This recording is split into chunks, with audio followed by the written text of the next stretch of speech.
बिस्मिल्लाहिर्रहमानिर्रहीम। शुरू अल्लाह के नाम से जो बड़ा मेहरबान निहायत रहम करने वाला है। अस्सलाम वालेकुम, वेलकम टू माय किचन। आज आपसे शेयर करूंगी ओजरी की बहुत ही आसान और लाजवाब सी रेसिपी, जिसमें मैं बहुत ही कम मसाले ऐड करूंगी, लेकिन यकीन जानिए ये बहुत ही टेस्टी बनकर तैयार होगी। गरम-गरम रोटियों के साथ सर्व करें आपको और आपके घर वालों को ये कम मसाले में बनने वाली ओजरी की रेसिपी ज़रूर पसंद आएगी। तो ज़रूर ट्राई कीजिएगा। तो चलिए फटाफट से मज़ेदार और बहुत ही टेस्टी सी ओजरी को बनाना शुरू करते हैं। तो ओजरी बनाने के लिए सबसे पहले हमें ओजरी को अच्छी तरह से साफ़ करना होगा और इसकी स्मेल को भी ख़त्म करना होगा। उसके लिए मैंने यहाँ पर ले लिए तकरीबन 5 अदद ओजरियाँ, जिनको मैंने नमक और आटा लगा के 2 घंटे के लिए रख दिया था। उसके बाद मैंने अच्छी तरह से 2 से 3 पानियों में ना इसको धो लिया। तो इस तरह से इसकी स्मेल ख़त्म हो जाती है और इसकी डिटेल वीडियो ना मैं अपने चैनल पे अपलोड कर चुकी हूँ कि किस तरह से ओजरी को साफ़ किया जाए, इसकी बू को ख़त्म किया जाए। 2 तरीके अपलोड किए हैं, आपको जो भी कन्वीनिएंट लगे आप वो इस्तेमाल कर सकते हैं। तो बस ओजरी मैंने अच्छी तरह से साफ़ कर दी है, इसकी स्मेल भी ख़त्म हो गई। आइए इसको अब हम बनाना शुरू करते हैं। तो बिस्मिल्लाहिर्रहमानिर्रहीम, सबसे पहले पतीली में मैं 1.5 से 2 कप डाल दूँगी ऑयल। अच्छा, यहाँ पर मैं आपको बताती चलूँ, ओजरी में ऑयल थोड़ा ज़्यादा डाला जाता है, कम ऑयल में ये ओजरी अच्छी नहीं बनेगी, लेकिन अगर आप कम डालना चाहते हैं तो डाल सकते हैं। तो ऑयल जैसे ही थोड़ा गर्म होगा तो इसके अंदर हम प्याज ऐड करेंगे। तो यहाँ पर मैंने एक बड़े साइज़ की प्याज ली थी, जिसको मैंने स्लाइस में काट के इसके अंदर ऐड कर दिया है।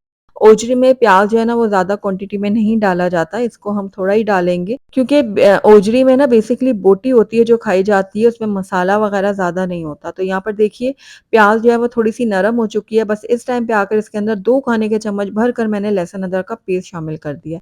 अच्छा, प्याज को आप देख रहे हैं मैंने ज़्यादा कलर नहीं दिया, बहुत ही हल्का-सा इसको फ्राई किया है। उसके बाद लहसुन अदरक डाल के हम इसको अच्छी तरह से भूनेंगे ताकि इसका कच्चापन जो है वो ख़त्म हो जाए।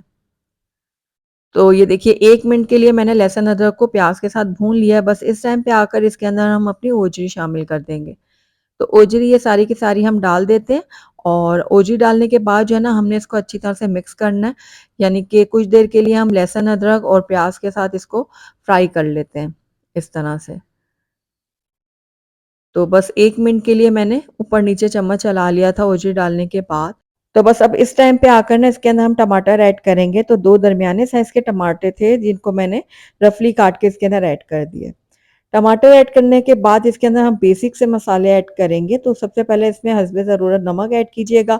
उसके बाद यहाँ पर मैंने 1.5 से 2 खाने के चम्मच धनिया पाउडर ऐड किया है और तकरीबन 1 चाय का चम्मच मैंने हल्दी पाउडर ऐड किया। अब यहाँ पर खड़े मसालों में मैं सिर्फ डालूँगी 1 टुकड़ा बड़ा जो है वो दालचीनी का और 3-4 लौंग डाल दिए मैंने। इससे जो है ना हमारी ओजरी में बहुत अच्छी खुशबू आएगी और इसकी स्मेल मज़ीद ख़त्म हो जाएगी। तो बस ये देखिए थोड़ा-सा इसको हम ऊपर-नीचे कर लेते हैं। मसाले डालने के बाद अब इसके अंदर हम पानी ऐड करेंगे। तो पानी हमने इसमें सही ऐड करना है, क्योंकि ओजरी ने उसमें अच्छी तरह से गलना है। तो इसलिए मैं तकरीबन 1 से 1.5 लीटर जो है ना पानी इसके अंदर ऐड करूँगी।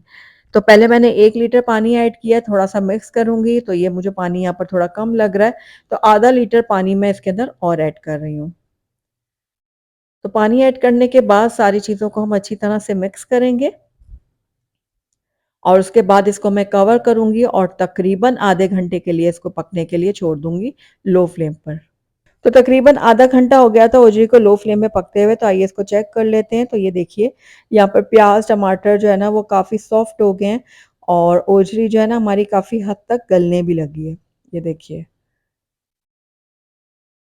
तो बस इस टाइम पे आकर इसके अंदर हम लाल मिर्चों का पाउडर भी ऐड कर देंगे।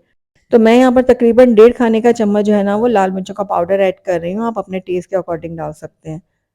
तो यहाँ पर देखिए लाल मिर्च ऐड करने के बाद इसको मैं अच्छी तरह से मिक्स करूँगी। मिक्स करने के बाद इसको हम दोबारा से कवर करेंगे और लो फ्लेम में इसको तकरीबन 1 से 1.5 घंटे के लिए मज़ीद पकने के लिए छोड़ देंगे। या आप तब तक पका लें जब तक आपकी ओजरी जो है ना वो अच्छी तरह से गल नहीं जाती और पानी ड्राई नहीं हो जाता। तो यहाँ पर हम पकने के लिए ओजरी को छोड़ देते हैं और तकरीबन 1.5 घंटा हो गया ओजरी को पकते हुए। दरमियान में मैंने 2 से 3 बार इसमें चम्मच भी चला लिया था। तो आप देख रहे हैं ऑयल जो है ना वो सेपरेट हो गया है, पानी भी ड्राई हो गया है। तो बस इस टाइम पे आकर ना हम ओजरी की भुनाई करेंगे। तो तकरीबन 1 से 1.5 मिनट के लिए हम इसकी भुनाई करेंगे। तो यहाँ पर देखिए ओजरी बहुत अच्छी तरह से गल चुकी है। तो बस इस टाइम पे आकर इसके अंदर हम साबुत हरी मिर्चें भी ऐड कर लेते हैं, इससे बहुत अच्छी खुशबू आएगी, फ्लेवर आएगा। तो हरी मिर्ची डालने के बाद भी हम इसको कुछ देर के लिए पका लेंगे। अच्छा, आप देख रहे हैं ना इसमें मसाला बहुत कम है। इसमें सिर्फ़ ओजरी की जो बोटियाँ होती हैं ना वही खाई जाती हैं। तो इसलिए मसाला इसमें बहुत ज़्यादा नहीं डाला जाता वरना ओजरी का अपना टेस्ट ख़त्म हो जाता है।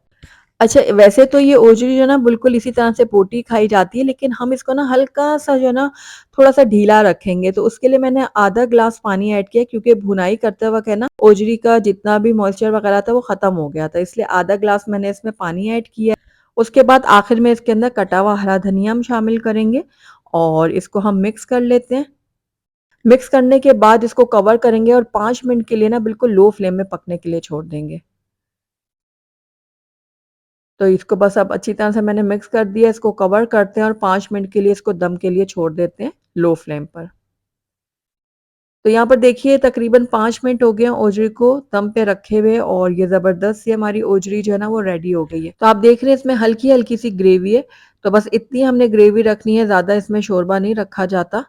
तो ये देखिए हमारी जो ये ओजरी है ना बिल्कुल बनकर तैयार हो गई है। तो फ्लेम को अब हम बंद कर देते हैं और आखिर में इसके अंदर हम ऐड करेंगे 1 चाय का चम्मच गरम मसाला पाउडर और उसके बाद इसको कवर करेंगे 5 मिनट के लिए हम इसको ऐसे रहने देंगे, उसके बाद मैं आपको प्लेट आउट करके दिखाती हूँ। अल्हम्दुलिल्लाह हमारी बहुत ही टेस्टी और मज़ेदार सी ओजरी बनकर तैयार हो गई और आपने देखा बिल्कुल बेसिक से मसाले मैंने इसके अंदर ऐड किए हैं, लेकिन उसके बावजूद ये बहुत ही टेस्टी बनी है। वो तो आप जब इसको एक बार ट्राई करेंगे ना तो मुझे पूरा यकीन है आप बार-बार मेरी रेसिपी से बनाना चाहेंगे। गरम-गरम रोटियों के साथ आप इसको सर्व करें सबको बहुत पसंद आएगी। तो ज़रूर ट्राई कीजिएगा और मुझे बताइएगा ज़रूर कि आपको मेरी आज की रेसिपी कैसी लगी। अगर अच्छी लगी है तो इसको लाइक भी ज़रूर कीजिएगा और मेरी वीडियो को शुरू से एंड तक देखने का आपका बहुत-बहुत शुक्रिया। Thank you for watching. अल्लाह हाफ़िज़।